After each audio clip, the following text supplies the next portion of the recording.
Back to my YouTube channel physics से दोस्ती में।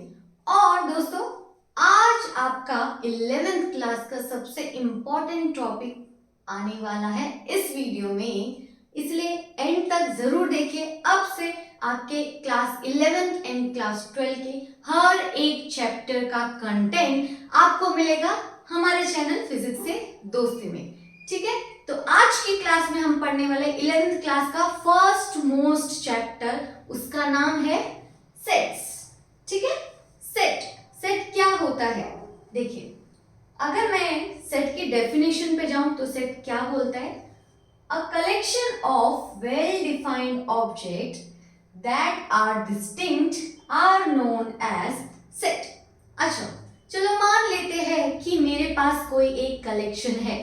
जैसे मैं मान लेती हूँ मेरे पास कलेक्शन ऑफ पेन है, ये ब्लैक पेन है, ये ब्लू पेन है, और भी बहुत सारे पेन हो सकते हैं।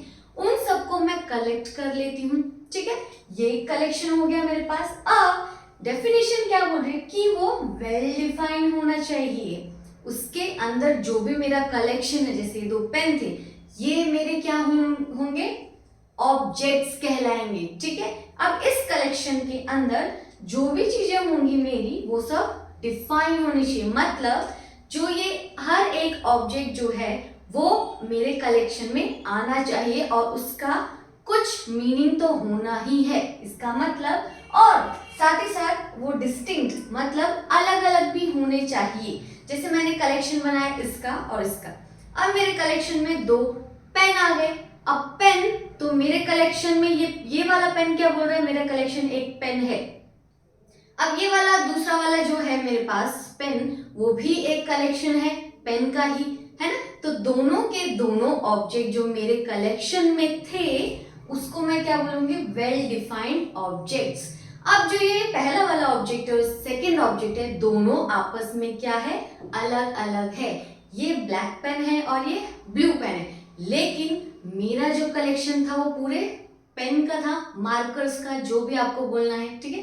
इस पूरे मार्कर का कलेक्शन, उसके अंदर मेरे ऑब्जेक्ट्स डिफाइन होने चाहिए और साथ ही साथ जितने भी ऑब्जेक्ट होंगे उसके अंदर वो अलग अलग होने चाहिए, ठीक है। इसलिए हमने डिस्टिंक्ट का वर्ड यूज किया है। ऐसे कलेक्शन को हम क्या बोलेंगे? सेट बोलेंगे। तो सेट कुछ भी हो सकता है, लेकिन डिफाइन कलेक्शन होना चाहिए सेट का, ठीक है।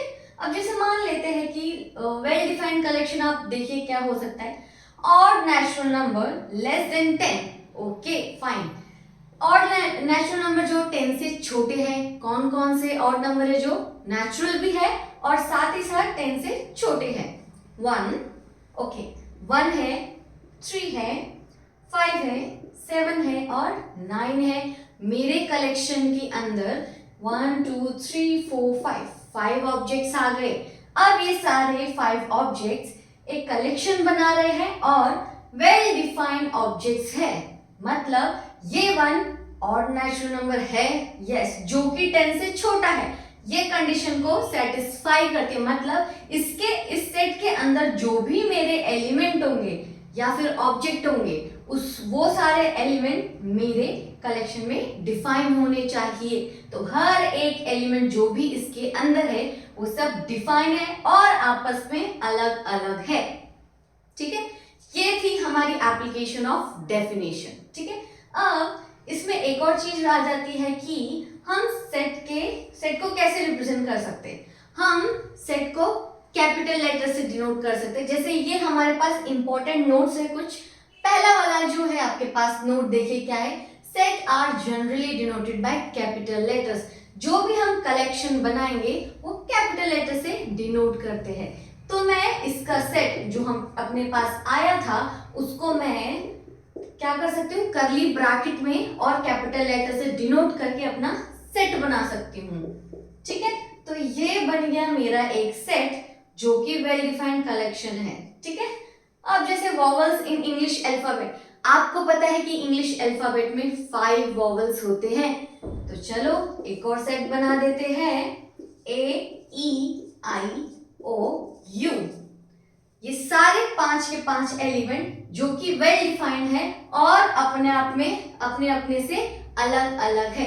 तो ऐसा कलेक्शन मेरा क्या हो गया? सेट बन गया, ठीक है। तो ये थे एग्जांपल्स कुछ वेल डिफाइंड ऑब्जेक्ट्स के या फिर कलेक्शंस के, ठीक है।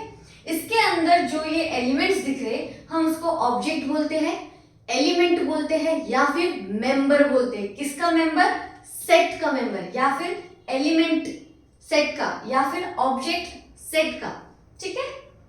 अब नॉट वेल डिफाइंड कलेक्शन देखते हैं। Collection of beautiful girls. क्या आप बता सकते हो कि दुनिया में ब्यूटीफुल गर्ल्स कितनी है?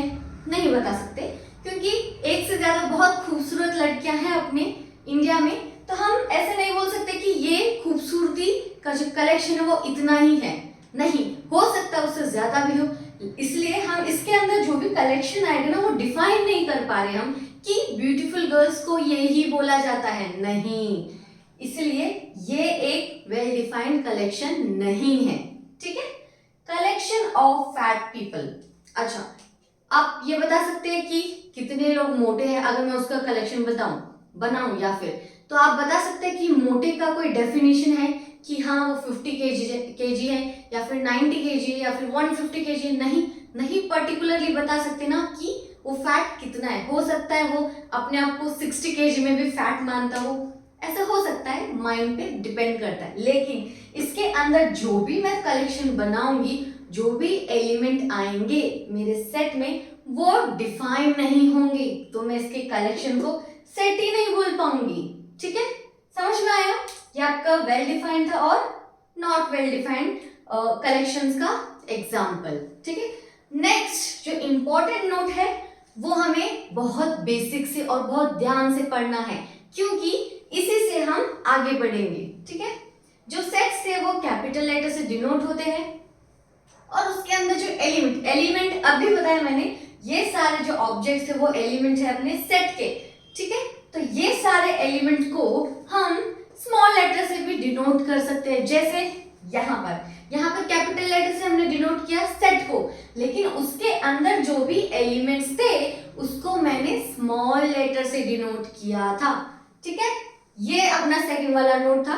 थर्ड नोट क्या बोलता है कि इफ एनी एलिमेंट से ए, हम मान लेते हैं कोई एलिमेंट है 1 जो कि इस सेट में आ रहा है, बिल्कुल आ रहा है, तो मैं क्या लिखूंगी? 1 बिलोंग्स टू माई सेट ए।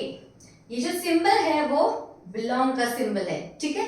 अगर वो सेट में आ रहा है तो मैं इसको लिखूंगी 1 बिलोंग्स टू ए। ऐसे ही 3 बिलोंग्स टू ए, ऐसे ही 5 belongs to A, 7 belongs to A and 9 belongs to A. समझ में आया? ठीक है। अगर वो बिलोंग नहीं कर रहा है तो मैं इसको लिखूंगी डज नॉट बिलोंग्स टू। अगर मैं मान लेती हूं कि, चलो ये तो हो गए बिलोंग्स वाले, मैं मान लेती हूँ कि 6 बिलोंग कर रहा है ए में। क्या 6 है इसके अंदर? इस सेट के अंदर 6 आ रहा है? नहीं आ रहा, तो मैं क्या बोलूंगी? जो 6 एलिमेंट है डज नॉट बिलोंग्स टू ए।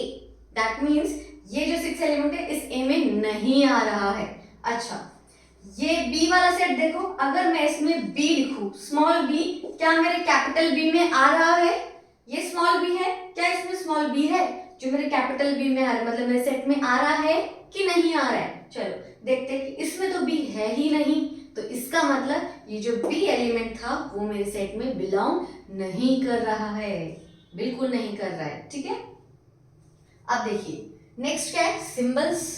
कुछ ऐसे सिंबल्स हैं जो हमें मैथमेटिक्स में बहुत काम आते हैं और यूज होते हैं बार बार। इसलिए इस वीडियो को पूरा देख के जाइए और अब से हमारी वीडियो को आप फॉलो कीजिए और टाइम टू टाइम रेगुलर जितने भी वीडियोस होंगे उसको देखते रहिए। अपना कंसेप्ट बढ़ाइए 11th class and as well as 12th class का for your IIT and CET।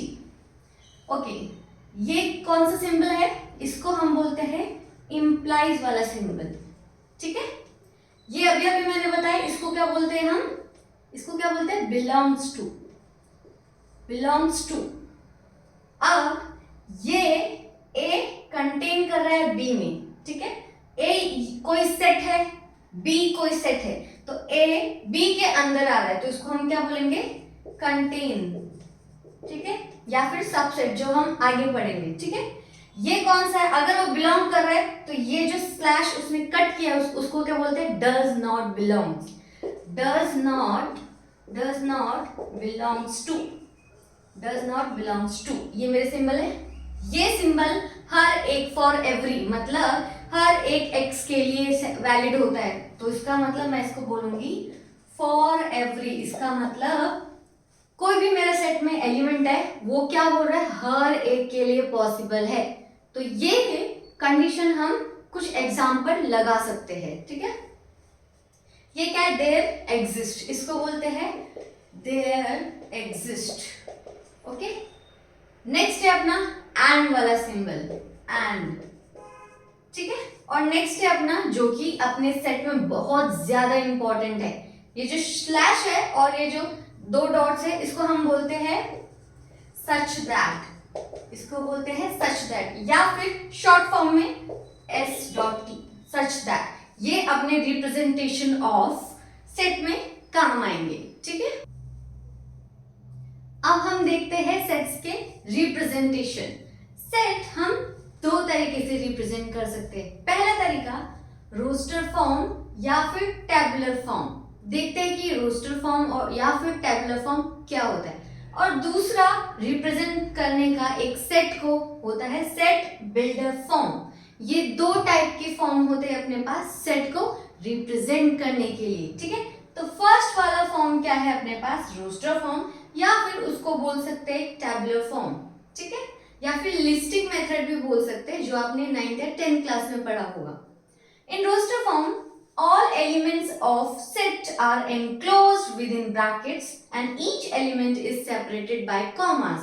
इसका मतलब ये क्या बोल रहा है, सेट के अंदर जो भी एलिमेंट्स है वो क्या होंगे, करली ब्रैकेट से क्लोज हो जाएंगे, मतलब सारे एलिमेंट उस करली ब्रैकेट के अंदर आएंगे और सब के सब एलिमेंट, हर एक एलिमेंट कॉमा से सेपरेट हो जाएगा, ठीक है। चलिए देखते हैं इसको कैसे रिप्रेजेंट कर सकते हैं, ठीक है। पहला एग्जांपल क्या है, set of all positive number less then 10। ये क्या बोल रहा है, एक सेट बनाया है किसका, पॉजिटिव नेचुरल नंबर जो कि 10 से छोटे है। चलिए सेट बनाते हैं। मान लेते हैं मैं सेट जैसे ए, कैपिटल ए मेरा सेट है, उसके अंदर एलिमेंट्स जो भी ये बोलेगा वो हम लिखेंगे, ठीक है। वो बोल रहा है पॉजिटिव है सारे नंबर्स, ठीक है, और 10 से छोटे होने चाहिए, पॉजिटिव नंबर जो 10 से छोटे हैं।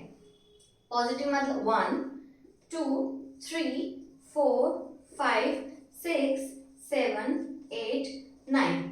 अब इससे आगे जा सकती हूँ, नहीं जा सकती, क्यों, क्योंकि उसने बोला कि 10 से छोटे होने चाहिए सारे पॉजिटिव नंबर। या फिर अगर मैं यहाँ पर नेचुरल नंबर डाल दूं कि पॉजिटिव नेचुरल नंबर है, तो ये सारे नेचुरल नंबर है पॉजिटिव, हाँ, यहाँ पर आप लिख सकते हो natural numbers which is less than 10, okay. ये मेरा कलेक्शन है जो 10 से छोटा है और सारे के सारे नंबर पॉजिटिव नेचुरल नंबर है। मैंने इस सेट को कर्ली ब्रैकेट से रिप्रेजेंट किया और इसके अंदर जो भी एलिमेंट थे उसको मैंने कॉमा से सेपरेट कर दिया। ये था अपना roster method. Second example, set of all prime number less than 9। चलो सेकंड वाला एग्जांपल भी बनाते हैं। सेट बी कोई सेट है मेरा जो कि मैं कर्ली ब्रैकेट में लिखूंगी, ठीक है। Set of all prime numbers जो कि 9 से छोटे हैं। आपको पता है कि प्राइम नंबर कहां से स्टार्ट होते हैं, 2 से स्टार्ट होते हैं। 2 3 5 7।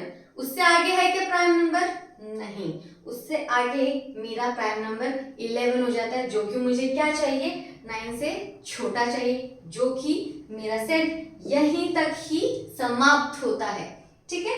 ये दो मेरे एग्जांपल थे किसके, रोस्टर फॉर्म के, ठीक है। अब देखते हैं हमारा सेकंड फॉर्म क्या था, सेट बिल्डर फॉर्म। चलो सेट बिल्डर फॉर्म क्या बोल रहा है, इन set builder form all the elements of a set possesses a common property।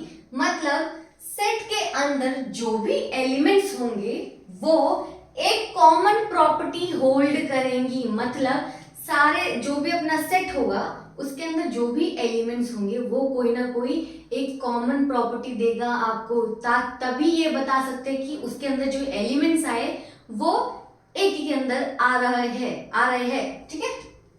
Example number 1 देखते हैं। चलो ये एग्जाम्पल नंबर 1 क्या बोल रहा है, all elements a e i o u possesses a common property that is each element is vowel। yes, अगर मैं कोई सेट बनाती हूँ वॉवल्स का, जैसे AEIOU, मैंने एक सेट ले लिया सपोज X, ठीक है। फर्स्ट एग्जाम्पल मान लो सेट क्या बोल रहा है AEIOU, ठीक है। ये मेरा कौन सा मेथड हो गया, रोस्टर फॉर्म की तरह दिखा रही हूं मैं अभी आपको। इसको कैसे लिखते हैं सेट बिल्डर फॉर्म में वो भी मैं आपको बताने वाली हूँ, ठीक है। X कोई कैपिटल X कोई मेरा सेट है जिसके अंदर सारे एलिमेंट्स है। अब ये सारे एलिमेंट्स वॉवल है तो इसको हम सेट बिल्डर फॉर्म में लिखें। ये तो हमने लिस्टिंग मेथड में लिख दिया रोस्टर फॉर्म में, लेकिन इसको हमें सेट बिल्डर फॉर्म में लिखना है। तो मैं कैसे लिखूंगी, मान लेती हूँ मेरा कोई एलिमेंट है सेट X का, स्मॉल x मान लेती हूँ, या फिर आपको जो भी लिखना है स्मॉल y, चलो y लिख लेते हैं। y सच दैट, ये आपको बताया था इससे पहले कि सच दैट को स्लैश लिखते हैं, such that y is a vowel in English alphabet, ठीक है। अब जो भी मेरे सेट X कैपिटल X है उसमें जो भी एलिमेंट Y है वो सारे Y कैसे दिख रहे हैं, वो वॉवल्स है अपने इंग्लिश अल्फाबेट में। और आपको पता है कि सारे के सारे वॉवल्स AEIOU ही होंगे, जो कि सारे एलिमेंट एक ही कॉमन प्रॉपर्टी होल्ड कर रहे हैं, क्या कि ये एक क्या है, वॉवल्स है, ठीक है। ये हुआ अपना फर्स्ट एग्जांपल।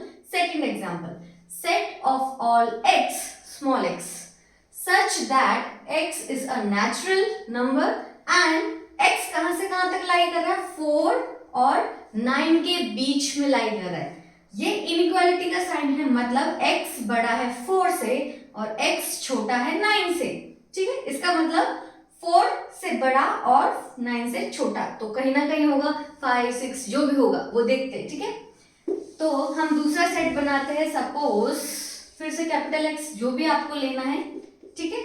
मेरा जो सेट के अंदर X जो एलिमेंट है वो सच दैट कैसा दिख रहा है, X is a natural number, X is a natural number and इसको पूरा लिखना है वैसे आपको, and natural number and, और साथ ही साथ X की कंडीशन क्या दी है कि and X is less than और ग्रेटर देन दिस कंडीशन, ठीक है।